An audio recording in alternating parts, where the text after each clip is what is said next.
अस्सलाम वालेकुम नाजरीन, मेरा नाम है मोहम्मद अदनान ख़ान और आप देख रहे हैं पेट्स लवर्स। और मैं इस वक्त बहावल नगर में सैयद अली शाह साहब के पास मौजूद हूँ। और अमूमन शाह साहब को आप सिर्फ गॉड फार्मिंग के हवाले से जानते होंगे, लेकिन आज एक नया तारुफ़ करवाने जा रहा हूँ अपने चैनल पे। वैसे तो दुनिया भर को मालूम है, लेकिन शाह साहब की आज मैं अपने चैनल पे पहली वीडियो बना रहा हूँ, जो कि एक गॉड फार्मिंग से थोड़ा सा हट कर है। शाह साहब का एक और भी शौक़ है, वो भी दिखाते हैं, और इस शौक़ के बारे में शाह साहब ख़ुद अपना तारुफ़ करवाएंगे और कौन सी ब्रीड है, क्योंकि इनके बारे में मुझे बिल्कुल नॉलेज नहीं है, ये सिर्फ शाह साहब बताएंगे। तो चलते हैं शाह साहब के पास। ये जी शाह साहब का फार्म हाउस है, इस वक्त हम जहाँ मौजूद हैं, ठीक है।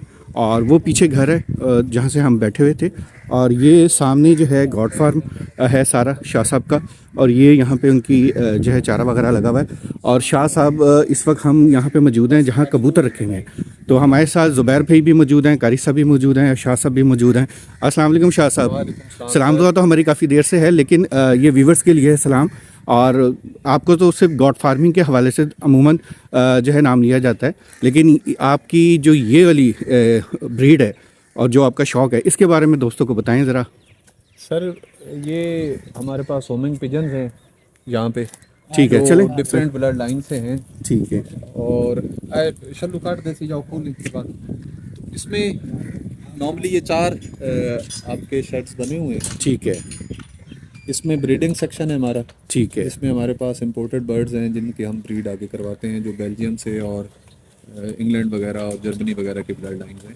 ठीक है, तो सर इजाज़त दें तो अंदर चलें। हाँ जी, ये फीमेल्स का अच्छा सेक्शन है। ठीक है। इसमें हमारी फीमेल टीम्स हैं, ठीक है, जिनको उड़ाया जाता है नॉर्मली। ठीक है। तो शल्लू बास कराए, आया दरवाज़ा खोल ली, बस इतने काफ़ी हैं जान बर्ड, इतने बर्ड्स काफ़ी हैं। दरवाज़ा खोल। तो ये बर्ड, ये सारी फीमेल्स हैं जी। ठीक है। इनको मेल फीमेल्स को अलग उड़ाया जाता है। ठीक है। इनमें कैपेसिटी है तकरीबन 600-700 किलोमीटर उड़ने की। ठीक है। तो बर्ड जो हैं ये, अगर आप इनको ट्रेन कर लें तो ये 600-700 किलोमीटर जो है ठीक है, प्रवास करते हैं। ठीक है। तो जो बर्ड फिर जल्दी वापस आए उसको वो इनाम दिया जाता है। और इस्लामाबाद, पेशावर, क्वेटा काफ़ी ज़्यादा इनका शौक़ हो रहा है, और ये जान बर्ड्स को उड़ा रहे हैं। सही है, इन्हें माशाल्लाह। आप होमर्स भी कह सकते हैं, होमिंग पिजन्स भी कह सकते हैं। अच्छा, पहले ज़माने में, अब अगर मैं आपकी बात को थोड़ा सा आगे बढ़ाते हुए, कि जो खतूत का सिलसिला होता था, तो वो नस्ल है जी, आप यही समझें। बल्कि खतूत के अलावा, वो तो आप लव लेटर्स की बात कर रहे हैं, असल में तो नहीं, जंगों में भी इस तरह इस्तेमाल जंगों में ब्रिगेडियर लेवल तक तो कबूतर गया हुआ है जी। अच्छा, कि आपके जर्मन वॉर्स में और दूसरी में काफ़ी ज़्यादा इनको इस्तेमाल किया जाता था, और उनका एक पूरा यूनिट बनाया जाता था जो कि वो काम करता था। ठीक है। अच्छा शाह साहब, इनके पैरों पे जो आपने ये हमारा ही नंबर्स डले हुए हैं, इनकी पहचान है। ठीक है। AB लॉफ्ट, इस लॉफ्ट का नाम रखा हुआ है जी। ठीक है। और इसमें ये इनके नंबर्स हैं एज वाइज, कौन सा बर्ड कौन सा है और किस मदर फादर का है। ये इनकी रजिस्ट्रेशन है या इनका प्रॉपर नंबर है, क्योंकि इसके बगैर हमें क्रॉसेस का नहीं पता चलता, क्योंकि एक शक्ल के परिंदे होते हैं। बिल्कुल। तो हमें फिर पता चलता है कि हमने कौन सा क्रॉस करवाया है और वो बर्ड कैसे परफॉर्म कर रहा है, ये इस बारे में होता है। अच्छा शाह साहब, इधर मैंने एक ब्लैक जोड़ा देखा, वो आपको उधर दिखाते हैं। उधर दिखा उसमें। ठीक है जी, अगले हम चलते मेल टीम है जी। ठीक है। और यहाँ पे हमारे पास कुछ फैंसी बर्ड्स हैं। फैंसी? हाँ जी, ये फ्रिल बैक कहलाते हैं जी। जी आप जी। चलें आप। ये देखिए, ये देखिए माशाल्लाह। पाकिस्तान में काफ़ी शौक है जी, इनकी सोसाइटीज बनी हुई हैं। ठीक है। तो ये बर्ड जो है ये फ्रिल बैक कहलाते हैं। इसमें इनके डिफरेंट कलर्स हैं। जैसे आप ब्लैक कह रहे थे, तो वो ऊपर फ्लेयर ब्लैक का है। ये देखिए, जिसे रिसेसिव ब्लैक कलर कहते हैं जी। ठीक है। और इससे अगला जो आपको कलर नज़र आ रहा है और उससे ऊपर बर्ड बैठा है, ये ग्रिजल है, ब्लू ग्रिजल और सिल्वर ग्रिजल जी। सही। इससे नीचे जो कलर है ये वाला, ये येलो ग्रिजल कहलाता है। ठीक है। काफ़ी नायाब कलर और अच्छे बर्ड्स हैं ये। ठीक है। फिर नीचे वाइट आ गया, और आपके लेफ्ट साइड, राइट साइड पे ये जो बर्ड्स बैठे हैं, ये रेड ग्रिजल्स हैं। रेड ग्रिजल। अच्छा, एक ये नीचे बैठा, ये रिसेसिव येलो और रिसेसिव रेड है जी। इसका पेयर ये कॉम्बिनेशन किया हुआ है। लेकिन माशाल्लाह ये ज़बरदस्त। इस तरफ और ये जो ऊपर है वो कैरियर्स हैं। इंग्लिश कैरियर कहा जाता है जी। इंग्लिश कैरियर हैं, हाँ जी। अच्छा, तो ठीक है। पेरेंट्स इन्होंने एग्स दिए हुए। तो ठीक है। ले जी, माशाल्लाह आपने पिजन्स की आज तक नस्लों के बारे में सुना होगा, आज लाइव देख भी लें। और शाह साहब अगर मैं बात करूं, क्योंकि माशाल्लाह आपका नॉलेज इसमें भी मैंने देखा है काफ़ी है, क्योंकि इस हवाले से तो मैं आपको कभी इंट्रोड्यूस कराया भी नहीं, ये फर्स्ट टाइम मैं अपने चैनल पे करवा रहा हूँ कि आपका ये भी शौक़ है फार्मिंग के अलावा, गॉड फार्मिंग के। तो मुझे बताएं इसमें कितनी नस्लें होती हैं और इस वक्त आपके पास कितनी मौजूद हैं? सर पाकिस्तान में इस वक्त बहुत ज़्यादा नस्लें अवेलेबल हैं। जैसे छोटा भाई है असद, उसके पास जैकोबीन्स अवेलेबल हैं, और उन्होंने यहाँ पे काफ़ी सारे दोस्त जो मुल्तान में हमारे दोस्त हैं, सैयद वसीम अब्बास शाह साहब हैं, लाहौर में राव अदील साहब हैं, सही, काशिफ महमूद साहब हैं मुल्तान में, सही, तो नियाजी साहब हैं वो मियाँ वाली से हैं, लेकिन वो भी शौक करते हैं। तो इनके डिफरेंट क्लब्स हैं जी। जैसे इसका है तो ये फ्रिल ब्लैक क्लब है, सही, फिर फिनटेल क्लब है जो लक्के कबूतर होते थे, इंडियन फिनटेल क्लब, जी जी, इसी तरह जैकोबिन क्लब है, फिर पमेरियन है, वो बारे जिन्हें कहा जाता है, उनके क्लब्स हैं। सही, तो बहुत अब तो अरूज पे शौक है। लाहौर, आपका फैसलाबाद, इस्लामाबाद, आपका पेशावर, मुल्तान, यहाँ पे हर साल मेले वो इनका कंपटीशन होता है। जी जी, जैसे अभी बहुत बड़ा कंपटीशन आपका ज़रई यूनिवर्सिटी में हुआ है, जिसमें इंडियन फिनटेल थे, पमेरियंस थे, उनका आया था, और इंटरनेशनल जजेस आते हैं नॉर्मली इनको चेक करने के लिए। सही, और वो जो जैकोबीन क्लब है और इनका क्लब था फ्रिलबैक्स का, ये भी बाहर से जजेस आए थे इनके, और वो क्या कहते हैं फरवरी में हुआ है। तो नेक्स्ट ईयर जब होगा तो मैं आपको ज़रूर बताऊंगा, आप ज़रा इंशाल्लाह कर लेंगे इंशाल्लाह इंशाल्लाह इंशाल्लाह। ये बस्ती इसी तरह जी, ये पोर्शन हमारे पास हो गया, ये कज़न्स के पास है, ठीक है, और ये अबाव अजदाद के जैसे लोग बैठे हैं उसी तरह इस पोर्शन में बैठे हैं। सही, और यहाँ पे हमारी जामा मस्जिद है जो ये 1971 की बनी हुई है अल्हम्दुलिल्लाह। माशाल्लाह माशाल्लाह। और शाह साहब के साथ इस वक्त हम जा रहे हैं उनके राइस मिल पे, और इंशाल्लाह वहाँ पे भी आपको थोड़ा सा जो है तारुफ करवाते हैं। और इस वक्त जिस रोड से हम गुजर रहे हैं, लेफ़्ट साइड जो है वो शाह साहब के ये दोनों फैमिलीज़ हैं जिनकी ज़मीनें हैं, और लेफ़्ट साइड पे सर आप क्या बता रहे थे, नान के? ये हाँ जी ननियाल हो गया, इधर ददयाल है, इधर ददयाल हो गया, एक ही साइड है, एक ही साइड है। और ये सारी ज़मीनें जो है माशाल्लाह शाह साहब की हैं। घर से हम शाह साहब के निकल चुके हैं डेरे से, और अब हम जा रहे हैं राइस मिल की तरफ। तो इंशाल्लाह रास्ते में आपको ज़मीनों के भी नज़ारे कराते जाएंगे, और शाह साहब से कुछ सवाल भी करते रहेंगे और पूछते भी रहेंगे।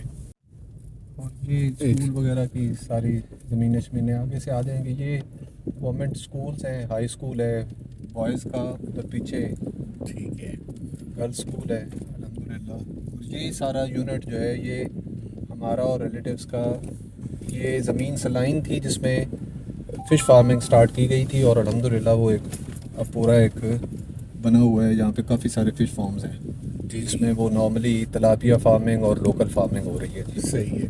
तो मछली जो की आपकी ये फ़िश फार्मिंग जो है सर, इसमें कौन सी नस्ल पे हम ज़्यादा एक एडवाइस के तौर पे लोगों को कि अगर अब कोई फ़िश फार्मिंग करना चाहे तो पाकिस्तान में इस वक्त कौन सी फार्मिंग है जो इजी वे है? देखें, अभी आपने पहले सवाल किया था गोट फार्मिंग के रिलेटेड के कौन सा मॉडर्न गोट फार्म कामयाब है कि नहीं। अब तो मॉडर्न टेक्निक से भी फ़िश फार्मिंग स्टार्ट हो गई है, जैसे बायोफोनिक्स टाइप हो गई हैं उनकी, बायोफ्लॉक सिस्टम वो बना के करते हैं। जी जी। तो हमारे यहाँ लोगों का ज़्यादा जो टेस्ट है वो रोहू की तरफ ही है अभी तक जी, कि उन्होंने रोहू ही खानी होती है। तो यहाँ पे मैक्सिमम रोहू की काश्त की जाती है। आप पर एकड़ डिफरेंट पोर्शन डालते हैं, नॉर्मली प्रपोर्शन के साथ डालते हैं। मिसाल के तौर पर उसमें तलापिया मोरी होती है, उसमें कई दफ़ा गुलफाम डाला जाता है, थैला डाला जाता है, हाइब्रिड डाला जाता है, और रोहू डाला जाता है। तो अबाउट 700 के करीब हम वैसे टच कर रहे हैं कि 700 के करीब दाना डाला जाता है, जिसमें मैक्सिमम रोहू होता है और बाकी तलापिया थैला, हाइब्रिड, बिग एड, इस तरह करके डाल लिया जाता है। वो जो फार्मिंग कर रहे हैं वो अपनी रेशो के हिसाब से डालते हैं। इसी तरह पेंगासियस फार्मिंग भी हो रही है और तलापिया फार्मिंग भी हो रही है, जिसका बीज नॉर्मली थाईलैंड से मंगवाया जाता है, और वो फार्मिंग भी लोग कर रहे हैं। सही। ये देखें जी माशाल्लाह शाह साहब के साथ ये ज़मीनें अच्छा रिलेटिव्स की ज़मीनें यहाँ पे आ रही हैं, और ये जो है अभी हमारे यहाँ पे 3 क्रॉप्स नॉर्मली ली जा रही हैं। सही। 2 राइस की ली जा रही हैं, पहले इरिनाइन लगाया जाता है, उसके बाद सुपर लगाया जाता है, और उसके बाद गंदम लगाई जाती है। ठीक। तो यहाँ पे पैटर्न अब जो जिम्मेदारी का चल रहा है वो 3 रोज चल रहा है। सही। इस तरह ये कंट्रोल शेड्स हैं। ये 60,000 कैपेसिटी के 2 शेड्स हैं 30,000 के। सही। ये आपका समझे जो न्यू इनोवेशन है उस तरह की है कि आपका 35 to 40 डेज ब्राइलर तैयार की जाती है यहाँ पे। सही। तो ये सिस्टम भी यहाँ पे चल रहा है पोल्ट्री का। जी, पोल्ट्री का। जी बिल्कुल ठीक हो गया। और इस वक्त सर हम किस रोड से गुजर रहे हैं?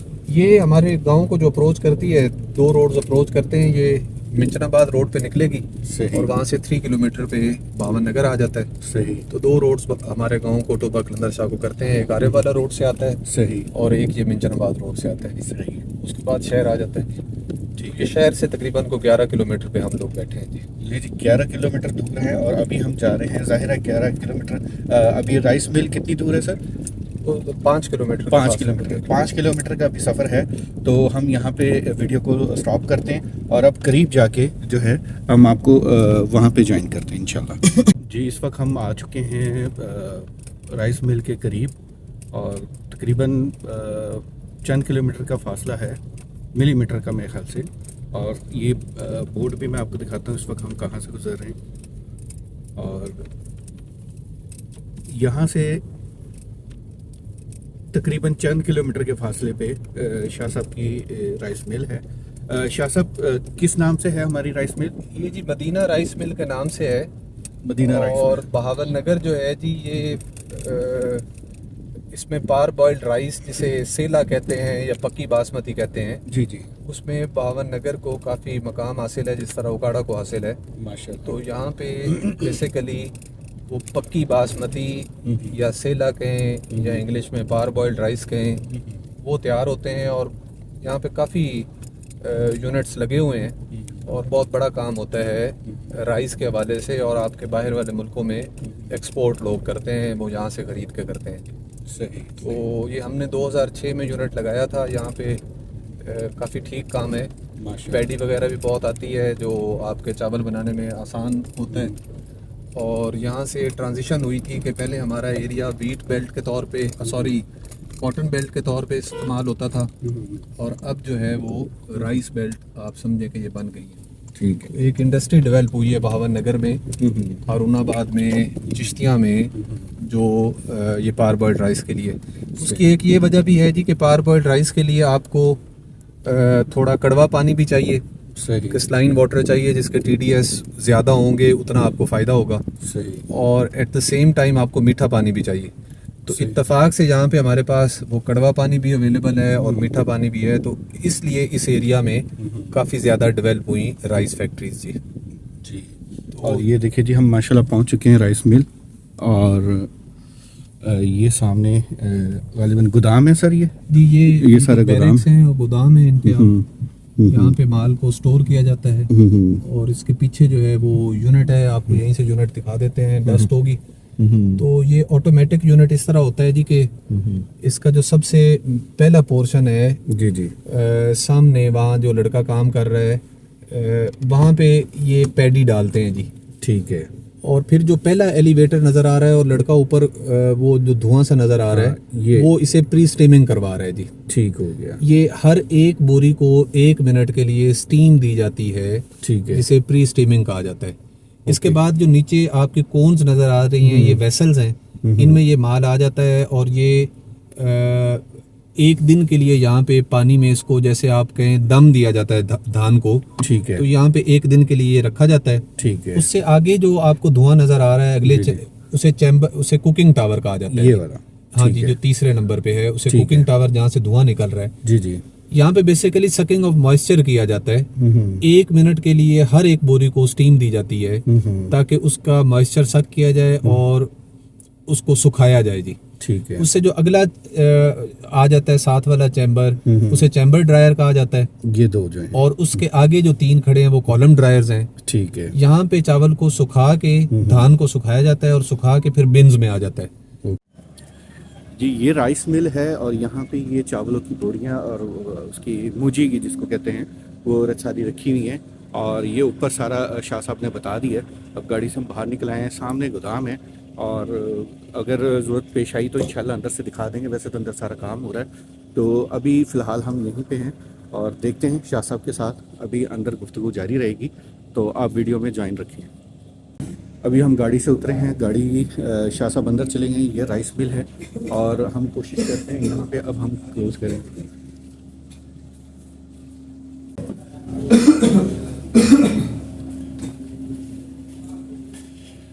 जी, शाह साहब के साथ हम मुसलसल साथ हैं और आज का सारा दिन यूँ समझ लें हम शाह साहब के साथ ही गुजारने वाले हैं। तो क्योंकि ज़ाहिर है कुछ बीच में पर्सनल बातें भी होंगी, तो कंटिन्यू तो हम नहीं रखेंगे। शाह साहब आपका बहुत शुक्रिया, जज़ाकल्लाह। आपने जो है आज बहुत ज़्यादा टाइम दिया और घर से यहाँ तक जो है सफ़र भी किया और इस वक्त राइस मिल में बैठे हैं, सामने कारी साहब बैठे हैं हमारे। उम्मीद करता हूँ ये वीडियो आपको पसंद आ रही होगी, क्योंकि ये जो शाह साहब का इस वक्त तारुफ हम करवा रहे हैं, क्योंकि गॉड फार्मिंग से हटकर थोड़ी सी मैं वीडियो बना रहा हूँ। और आज शाह साहब की हमने डेरे से लेके आपको कबूतरों का शौक़ दिखाया और इस वक्त राइस मिल पे आए हैं। तो ये तारुफ करवाने का मकसद ये है कि बहुत सारे दोस्तों का सवाल था कि शाह साहब के साथ आप कोई वीलॉग ऐसा बनाएं जिसमें गॉड फार्मिंग से हट कर हो। तो आज इसलिए ये स्पेशल वीडियो जो है, वीलॉग जो है, वो लोगों की फरमाइश के ऊपर बनाया। और कारी साहब तो हमारे शहजादे हैं, कारी साहब तो हमारे साथ साथ ही होते हैं हर वीडियो में, और लाहौर में हो, बहावल नगर में हो, कारी साहब के बगैर तो हम बहावल नगर में कदम भी नहीं रखते। तो ये कारी साहब की ख़ास मोहब्बत है हमारे साथ और शाह साहब हमारे साथ मौजूद हैं। तो अभी ब्रेक लेते हैं और गुफ्तगू का आगाज़ जारी रहेगा। अगर कोई बीच में ज़रूरत पड़ी तो हम इंशाल्लाह आपके पास दोबारा खिदमत में हाज़िर होते हैं।